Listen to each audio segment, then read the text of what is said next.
At the core of Robotics Without Limits is the idea of providing unique learning opportunities for children with special needs.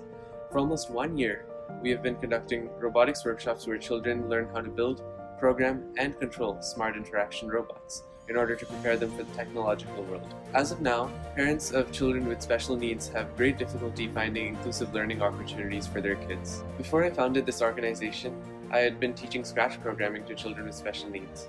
And I thought that robotics might actually be another great activity for them to participate in, and especially because it has the more hands-on component to it, and because the children will be able to really tangibly interact with the results of their work. Around that time, I had gotten to know a startup company in the Bay Area called Zero UI, whose mission was to make robotics accessible to everyone. We have conducted 4 workshops for a grand total of 12 90-minute sessions for approximately 40 children. And at our workshops, they interact with the Zyro robotics kits and are familiarized with new technologies that they haven't seen before.